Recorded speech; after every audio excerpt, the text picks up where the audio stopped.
ಅವರು ಪ್ರಾರಂಭದಲ್ಲೇ 1950 ಅವರು SC ನಂದೇ ರಿಪೋರ್ಟ್ ಇದೆ, ನಾನೇ ರಿಪೋರ್ಟ್ ಕೊಟ್ಟಿದ್ದೇನೆ ಆಸ್ ಎ ಲೆಜಿಸ್ಲೇಟರ್, ನಾನು ಮತ್ತೆ 8 ಜನ ಶಾಸಕರು. ಅದು ಈಗ ಅಧಿಕಾರಿಗಳು ಇಲ್ರಿ, ನಿಮಗೂ ಒಡ್ರಿಗೆ ಸಂಬಂಧ ಇದ್ರೆ ಹೇಳ್ರಿ, ಅವೇ ಕೊಡ್ತೀವಿ ಅಂತ ಹೇಳಿ. ಒಟ್ರೆ ಬೇರೆ ಅವರು ಕೊಡಿ, SC ನಂದೇ ಅಭ್ಯಂತರ ಇಲ್ಲ. ಅದು ಈ ಬೋವಿ ಸಮಾಜದವರು ಯಾರಿದ್ದಾರಲ್ಲ ಅವ್ರಿಗೂ ಒಡ್ರಿಗೆ ಸಂಬಂಧ ಇಲ್ಲ, ಆದ್ರೆ ಅವರು ಒರಿಜಿನಲ್ SCಗಳಿದ್ದಾರೆ, ಅವ್ರಿಗೂ ಕೊಡಿ. ಆದ್ರೆ ಅದನ್ನ ಕೊಡದೇ ಇರುವಂತದಕ್ಕೆ ಕೆಲವು ಅಧಿಕಾರಿಗಳು ಸಹ ಪ್ರಯತ್ನ ಮಾಡ್ತಾ ಇದ್ದಾರೆ. ನಾನು ನಿಮ್ಮ ಮೂಲಕ ಎಚ್ಚರಿಕೆ ಕೊಡಲಿಕ್ಕೆ ಬಯಸ್ತೇನೆ. ಆ ರೀತಿ ಉದ್ದೇಶಪೂರ್ವಕವಾಗಿ ಯಾರಿಗಾದ್ರೂ ಅರ್ಹತೆ ಇರುವಂತವರಿಗೆ ಸರ್ಟಿಫಿಕೇಟ್ ಕೊಡ್ತಾ ಇದ್ರೆ ನಿಮ್ಮ ವಿರುದ್ಧ ನಾವೆಲ್ಲ ಸೇರಿ ಹೋರಾಟ ಮಾಡ್ತೇವೆ.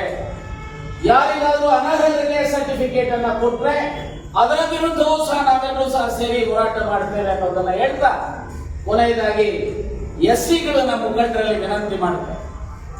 ಸ್ವಾಮಿ 17 ಬದಲು 15 ಆಗಿದೆ, 15ಕ್ಕೆ ಇಂಟರ್ನಲ್ ರಿಸರ್ವೇಶನ್ಗೆ ನಮಗೆ 0.4 0.5 ಜಾಸ್ತಿ ಅಂತ ಕಿತಾರ ಮಾಡ್ತಾರೆ. ನಿಮ್ ಕಣ್ಣು ಮುಂದೆ 2% ಕಡಿಮೆ ಆಗ್ತಾ ಇದೆಯಲ್ರಿ, 17 ಬದಲು 15 ಆಗ್ತಾ ಇದೆ. ಎಲ್ಲ SC ಮುಖಂಡರುಗಳಲ್ಲೂ ವಿನಂತಿ ಮಾಡ್ತಾರೆ. ಯಾಕಂದ್ರೆ ಈ ಹೋರಾಟ ಮಾಡಿ ಜಾಸ್ತಿ ಮಾಡ್ಲಿಕ್ಕೆ ಹೆಚ್ಚು ನಾವು ಶ್ರಮ ವಹಿಸಿದಂತು.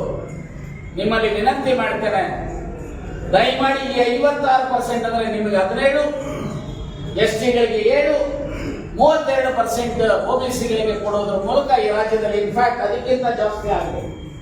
ಸಿದ್ದರಾಮಯ್ಯನವರು ನನ್ನ ಹತ್ರ ಅನೇಕ ಸಾರಿ ಹೇಳ್ತಾ ಇದ್ರು,